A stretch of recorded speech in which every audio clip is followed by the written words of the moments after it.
ఇంట్లోనే సింపుల్‌గా నేనైతే బార్బిక్యూ స్టైల్‌లో చికెన్ అయితే ప్రిపేర్ చేస్తున్నానండి. ఇక్కడ మనకి కావాల్సింది గడ్డ పెరుగు, వాటర్ లేకుండా పెరుగునైతే తీసేసుకోండి. తీసుకున్న దాంట్లో ఉప్పు, కారం, పసుపు, ధనియాల పొడి, అలాగే చికెన్ మసాలా ఇవన్నీ కూడా యాడ్ చేసి హాఫ్ నిమ్మ చెక్కనైతే పిండుకోవాలి.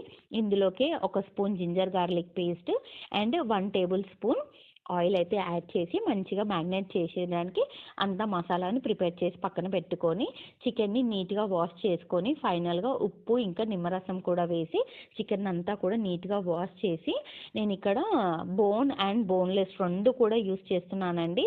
సో ఏదైనా వస్తుంది. అండ్ ఇక్కడ మంచిగా మ్యాగ్నేట్ చేసేసుకొని ఒక హాఫ్ అన్ అవర్ పాటు మ్యాగ్నేట్ చేసుకున్నంతా కూడా ఫ్రిడ్జ్లో అయితే పెట్టుకుంటున్నాను. ఫ్రిడ్జ్లో నుంచి తీసిన తర్వాత ఇలా నాన్ స్టిక్ ప్యాన్లో మనము ఆయిల్ లేకుండా ఆల్రెడీ మ్యాగ్నేషన్ అప్పుడు నేను ఆయిల్ యూస్ చేశాను కాబట్టి ఇంకా ఇక్కడైతే ఆయిల్ యూస్ చేయట్లేదు సపరేట్గా.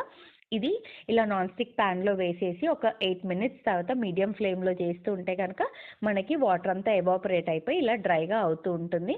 ఈ స్టేజ్ అప్పుడు మనము ఇలాంటి గ్రిల్ అయితే యూస్ చేసి ఇంకొక సైడ్ మనకి స్టవ్ పైన మీడియం ఫ్లేమ్లో ఈ చికెన్ ముక్కలన్నీ కూడా నీట్గా సర్దుకొని 2 సైడ్స్ కూడా మనము మీడియం ఫ్లేమ్లో అయితే కాల్చుకుంటే స్మోకీ ఫ్లేవర్తో యమ్మీ యమ్మీ బార్బిక్యూ స్టైల్ చికెన్ అయితే రెడీ అయిపోతుంది. మీకు ఎలా అనిపించింది అన్నది కామెంట్ చేయండి. అండ్ ఇది జ్యూసీగా సూపర్ టేస్ట్తో అయితే వచ్చేస్తుంది అండ్ దట్ టు హెల్తీగా. ఈ వీడియో నచ్చితే కనుక like, share and subscribe to our channel. Thank you for watching.